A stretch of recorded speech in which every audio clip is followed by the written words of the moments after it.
Hi friend, welcome back to my channel. मैं हूँ सखी गार्डन। तो आज मैं आपको क्या बताने वाली हूँ, क्या दिखाने वाली हूँ, तो आ जाइए मेरे पास। ये देखिए, ये है ड्रम स्टिक, यानी सहजन की फलियाँ, जिसे शुद्ध भाषा में बोलते हैं। और एक्चुअल में अब सर्दियाँ बहुत ज़्यादा होने लगी हैं ना, तो ये देखिए ना, इसमें ज़्यादा गूदा भी नहीं है, ये सूखने सी लगी हैं सर्दी की वजह से पेड़ पे ही। और ये पेड़ जो है, सारा पेड़ इस बार मैंने काट दिया है। कुछ साग निकला था तो उसकी मैंने सब्जी बना ली है, बट उसकी वीडियो नहीं डाल पाई थी क्योंकि मेरी तबीयत ख़राब हो रखी है, तो नहीं बना पाई थी। बाकी आज फलियां जो रखी थी मैंने तोड़ करके, इसको मैं आज काट रही हूँ सब्जी बनाने के लिए। तो फ्रेंड, अगर आपको सखी गार्डन की गार्डनिंग पसंद आती है तो सखी गार्डन चैनल को लाइक से सब्सक्राइब करें और मेरे साथ बने रहें। वैसे तो मार्केट में हमेशा मिलती हैं, हमेशा अवेलेबल रहती हैं ये फलियाँ, आप कभी भी इसको ले सकते हैं। बट मेरा जो पेड़ है काफ़ी बड़ा है और हर साल मैं इन सर्दियों में आकर के ये पूरा पूरा पेड़ ऊपर से छांट देती हूँ, यानी बिल्कुल करके काट देती हूँ, जो दोबारा से फिर नए आते हैं, नई स्टेम आती हैं, नई कोपलें आती हैं, नई पत्तियाँ आती हैं, तो फिर दोबारा से ये फ्रूटिंग करता है, फ्लावरिंग होती है, फ्रूटिंग होती है और ये फलियां लग जाती हैं। तो इन फलियों की तो इतनी वैल्यू है, इतनी बीमारियां दूर कर देती हैं। अब ये सर्दियां बहुत ज़्यादा हैं तो उस पर ये रामबाण इलाज है। संजीवनी बूटी है, ये समझ लीजिए कि अगर आप इसको खाएंगे तो सर्दियों में, जैसे कि साटका जैसी बीमारी होती है, जो सर्दी की वजह से जकड़न हो जाती हैं, हड्डियाँ जकड़ जाती हैं, दर्द बहुत ज़्यादा होता है, सर्दी बहुत ज़्यादा हो रही है, तो उसके लिए ये संजीवनी बूटी का काम करती है। तो अब उसकी जड़ भी आप ले सकते हैं और वैसे भी ये प्लांट कभी नहीं मरता है, इसलिए इसको अमृत भी कहते हैं, अमृता प्लांट। क्योंकि आप इसकी डंडी को कहीं पर भी आप गाड़ देंगे या रख देंगे तो उसमें अच्छे से ग्रोथ हो जाती है, न्यू कोपले आ जाते हैं। तो बहुत ईजी टू ग्रो है प्लांट। वैसे इसके सीड भी होते हैं, आप सीड से लगा सकते हैं। आप कभी भी कहीं से छोटी सी लकड़ी लाएं, करीब 2 फुट वगैरह की, 2 फुट 3 फुट, तो आप उसको लगा सकते हैं, आराम से इसका प्लांट निकल आता है। बट ये है कि गमले में तो करने से कोई बेनिफिट नहीं होता है, क्योंकि इसका प्लांट तो काफ़ी बड़ा होता है, ट्री ऐसा हो जाता है। तो ये देखिए, कुछ फलियाँ मैंने अपने लिए ही रखी हैं, बाकी तो मैंने सभी को बांट दी। जितने लोग थे सब गली के लेके चले गए हैं, सबको दे दी हैं। बस इतनी थोड़ी सी बची हुई थी तो मैंने सोचा चलो इसकी मैं भी सब्जी बना लूँगी। और तबीयत तो हमारी बहुत ज़्यादा ख़राब हो रखी है, बीपी हमारा 180 से कम ही नहीं हो रहा है, कुछ समझ नहीं आ रहा है। बीपी बहुत ज़्यादा बढ़ा हुआ है, जब थोड़ा बहुत डाउन होता है तो 150 तक आ रहा है, उसके बाद 180 चला जा रहा है, और 80 पे जाने पे ऐसा लगता है कि अब मेरा ब्रेन हेमरेज हो जाएगा। बहुत हालत ख़राब हो रखी है, इसलिए जल्दी वीडियो भी नहीं आ पा रही हमारी। क्या कर सकती हूँ फ्रेंड, कुछ समझ नहीं आ रहा है। लाइफ यार बड़ा क्रिटिकल है, वो इतनी प्रॉब्लमें होती हैं लाइफ में, कुछ समझ नहीं आता है क्या करूं क्या नहीं करूं। तो ये फलियां जो हैं, आप मार्केट में एनी टाइम अवेलेबल रहती हैं, तो आप इनको लेकर के सर्दियों भर आप खाएं। आप हर दूसरे तीसरे दिन बना के खाएं इनकी सब्ज़ी, आप सांभर बना के खाएं। आप इसका जैसे बॉयल आप कर लें तो उसका जूस बना के पिएं आप।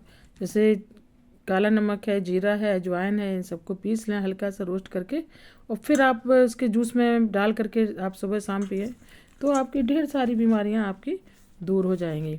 जैसे बीपी है तो हमारे पास ये इतनी बची हुई थी, बीपी के लिए ये बहुत अच्छी औषधि है, बीपी को कंट्रोल करती है। तो आज मैंने भी इसकी सब्जी काटी। एक्चुअली मेरे हाथ पर नहीं चल रहा यार, मेरी तबीयत बहुत ज़्यादा ख़राब थी, तो कुछ काम ही नहीं हो पा रहा, और मेरे घर में कोई है नहीं मेरे अलावा। तो आज मैंने सब्जी ये काटी है फलियाँ, अब मैं इसकी सब्जी बनाऊंगी। वैसे इसमें विटामिन ए बहुत ज़्यादा होता है, जो आँखों के लिए बहुत अच्छा होता है, तो इसको खाना बहुत ज़रूरी होता है। कान में अगर आपके दर्द हो जाए तो उसके लिए बहुत अच्छा है, और अगर आपके दांतों में पायरिया है तो पायरियों के लिए बहुत ही अच्छा है। इसको बॉईल करें, इसके पत्तों को बॉईल करें और उससे आप कुल्ला करें तो आपका पायरिया भी ख़त्म हो जाएगा और मुँह की बदबू भी ख़त्म हो जाएगी। अगर आपके पेट में कब्ज है तो कब्ज भी इसका दूर हो जाएगा पेट का। आप इसको क्या करें, आप इसको बॉईल कर लें या इसके पत्तों को बॉईल कर लें और उसका काढ़ा बना लें, उसमें थोड़ा नमक डाल लें, हींग डाल लें, उसको आप पी लें तो आपका कब्ज भी ठीक हो जाएगा, है ना। बहुत अच्छा। हो बीपी तो कैसा भी हो, बीपी भी आपका ठीक हो जाएगा। और जैसे सर्दियाँ हो रही हैं, सर्दी में अगर चेस्ट जकड़ गया है, सर्दी बहुत ज़्यादा हो गई है, तो सर्दी जुकाम जकड़न जैसे पेट दर्द है, उसके लिए बहुत अच्छा है। इसके पत्तों का रस आप डेली पिएं तो बहुत ही तमाम बीमारियां उससे दूर हो जाती हैं। एक्चुअल में ये औषधि की करीब 300 क्या 400 बीमारियों का ये एक ही औषधि है, रामबाण इलाज है। तो आप इसको संजीवनी बूटी भी कह सकते हैं। और विटामिन सी बहुत ज़्यादा होता है, तो आप इसको ले सकते हैं। सियाटका जैसे आपका बैकबोन अगर दर्द हो जाए, जैसे नसें आजकल सर्दियाँ हो रही हैं तो नस ऐसा लगता है जैसे जम गई हों, चल नहीं पाता है इंसान, बहुत ज़्यादा परेशानियाँ होती हैं, सर में दर्द रहता है, उसके लिए, आँखों के लिए बहुत अच्छा होता है। पीलिया हो उसके लिए बहुत अच्छा होता है। तो आप इसकी सब्ज़ी बना के खा सकते हैं। आप सांभर में डाल के खा सकती हैं, दाल में डाल के खा सकती हैं। अगर आप नॉन वेज हैं तो चिकन मटन में डाल के खा सकती हैं। आप कैसे भी इसको खा सकते हैं। अगर बच्चे नहीं खाते हैं, क्योंकि इसमें जो है ना लकड़ी जैसी होती है, तो बच्चे नहीं खाते हैं, तो आप इसको क्या करें, आप इसको बॉयल कर लें। बॉयल करने के बाद में इसकी लकड़ी निकाल दें, गूदा इसका निकाल लें। गूदे का आप हलवा बना के खिला सकती हैं, क्योंकि उसमें सूजी डालें, थोड़ा सा सूजी डाल के और फिर इसके गूदे का आप हलवा बनाएं। देसी घी डालें, उसमें ड्राई फ्रूट डाल सकती हैं। तो बच्चों को आप कैसे भी खिला सकते हैं। इसके पत्तों का आप पकौड़े बना के खिलाएं, बहुत टेस्टी बनते हैं। मैंने तो साग बनाया था, साग बहुत अच्छा लगा था, इसका जो ऊपर की कोपलें थी। और बाकी जो मैंने इसका प्लांट काटा है, तो उस प्लांट में जितनी भी लिप्स निकली हैं, एक्चुअली मैं अपना फर्टिलाइज़र बना लेती हूँ, मैं बाहर से कुछ नहीं लेती हूँ फर्टिलाइज़र। तो वो सारा मैंने जो गड्ढा खोदा हुआ था, एक्चुअल में मैं अभी उधर में नहीं हूँ, गार्डन वाले प्लांट उसमें गार्डन में घर में, क्योंकि मेरी तबीयत ठीक नहीं है, तो मैं उधर में नहीं चल पा रही हूँ। तो मैं अपने एसी वाले घर से आपको दिखा रही हूँ जो मैंने सब्ज़ी काटी है, तो उसकी मैं फर्टिलाइज़र बनाऊँगी। तो अब हमारा गड्ढा भरने वाला है, काफ़ी बड़ा मैंने गड्ढा खोदा था। तो जो प्लांट हैं, सब प्लांटों की छटाई वटाई होकर के, और अभी 2-3 रह गए हैं, क्योंकि सर्दियां हैं तो कुछ प्लांट हमारे डोर में जा रहे हैं, तो उसके पत्ते भी पतझड़ भी हो रहा है। और कुछ ऐसे हैं जो मैं उनको छांट दे रही हूँ, उससे भी हमारा एक गड्ढा पूरा भर जा रहा है। फिर ऊपर से थोड़ा मिट्टी और रिवर सैंड उसमें डाल दूँगी, तो फर्स्ट क्लास की फर्टिलाइज़र बन के तैयार हो जाएगी। तो है ना फ्रेंड, आप इसको मैंने बताया है, वैसे आप ले सकते हैं, इसकी चटनी बना के खा सकते हैं। तो मैं तो इसकी सब्ज़ी बनाऊंगी और थोड़ा रख दूंगी, कुछ दाल जैसे अरहर की दाल में डाल के खाते हैं तो बहुत अच्छी लगती है, और कुछ इसका सांभर बनाऊंगी, क्योंकि मेरे बच्चों को सांभर बहुत ज़्यादा पसंद है। तो आप इसको कैसे खा सकते हैं, ठीक है फ्रेंड। तो फिर मिलूँगी आपके साथ एक नए टॉपिक के साथ। तब तक अपना रखना ढेर सारा ख्याल, और वीडियो को फ्रेंड फुल वॉच करें।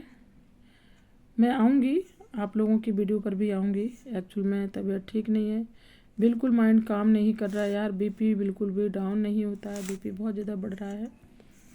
कुछ ऐसी लाइफ में प्रॉब्लमें हो जाती हैं जो क्या बताऊँ, क्या ही बताऊँ यार।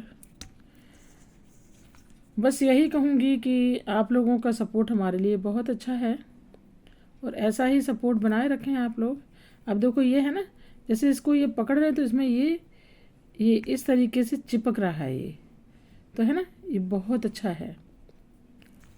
आप इसका जूस ज़रूर पिएं। तो ठीक है friend, bye, take care, love you friend, bye bye.